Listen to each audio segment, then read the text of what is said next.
When most people in America think about radishes, they usually think of an easy-to-grow, cool-season vegetable that we add to our salads to give them some color, some crunch, and a little bit of zesty flavor. Well, in Asian countries, however, the radish, or daikon as it's called, is a staple food source. It's a very important root vegetable, and it's eaten in great quantities, either pickled or served in stir-fry or made into soups. Sometimes even the young seedling plants or the leaves of radishes are cooked and eaten as well. In Asian countries, the radishes are often carved into intricate designs and served as decorative garnishes. Well, radishes have been cultivated since ancient times. In fact, early on in Egypt, radishes were grown and fed to the workers who were constructing the Great Pyramids. Well, gardeners today still really like to grow radishes, and mainly because they're so easy to grow. We just loosen up some soil in a spot out in full sun, out in the garden, and sow the seeds directly in the ground. And in no time at all, we have some really nice radishes for our salads. It's important when you're sowing your radishes that you do it early in the year. And that's because radishes are a cool season crop. And if the radishes are maturing when the weather's getting too hot, the taste can be greatly affected. They can develop a tough texture and kind of a pithiness. And also, the hotter the weather is, the hotter the radishes will taste. So make sure you sow them early and then don't waste any time when it comes to harvesting them in the garden. Well, this particular radish that we've got right here is a variety called Rose Heart, and we've let them go a little bit longer. And that's because these radishes get to be a little bit larger, or more of a beet-sized radish, and maintain that mild flavor. Well, I'm just going to take one out of the ground here. You can see how large the radish is. Kind of clean it up a little bit. And I'm going to take a knife and cut one open so you can see what the inside of the Rose Heart radish looks like. It should have some really nice color. Yeah, you can see that beautiful reddish pink color on the inside of the radish.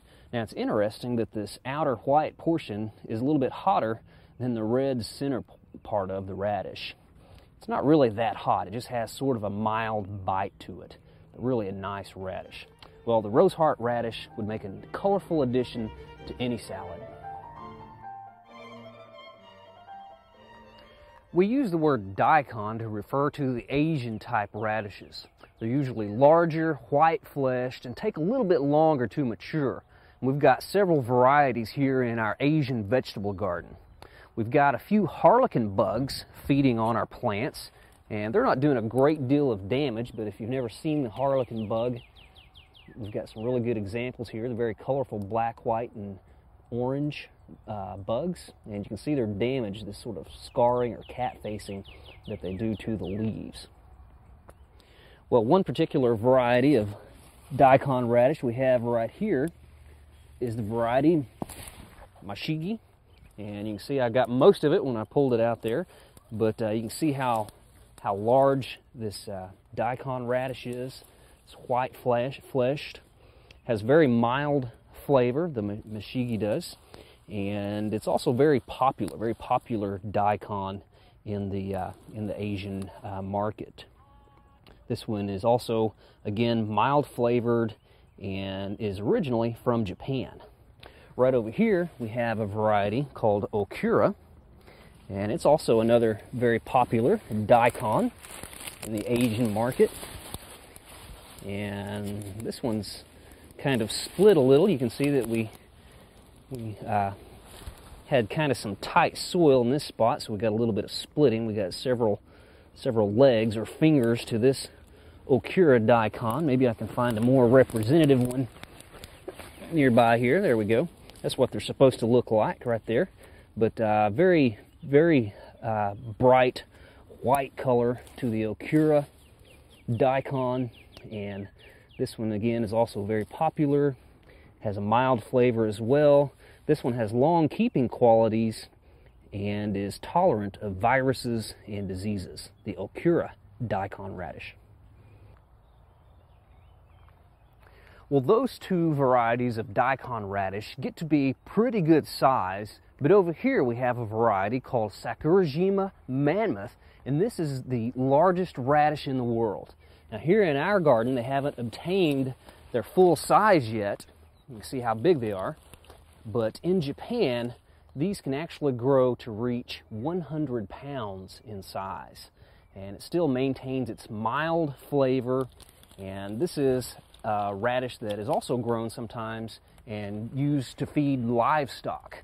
The plants are really kind of attractive too. The flowers, to me, look like stalks, sort of, and there's no reason why they shouldn't. They are in the same family, the Brassicaceae, and the foliage of the plants is also very attractive.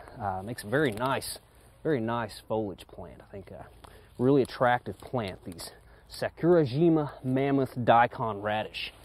Well, right beside this radish, we have a very non-traditional radish. This radish is not grown for its roots. Instead, the edible part is up here in the top. We eat these succulent, crisp seed pods. This is the rat's tail radish.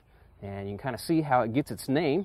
Kind of looks like a rat's tail, but it tastes like any other radish. Has the same texture, same crunch, same flavor, and doesn't really taste like a rat's tail.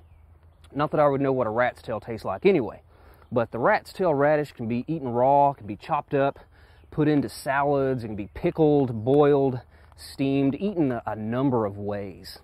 These are used a lot in Asian cooking, but this variety was developed in India.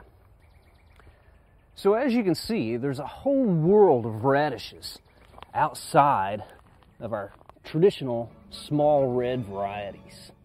And it's nice to know that we can grow all of these radishes pretty easily in our Oklahoma gardens.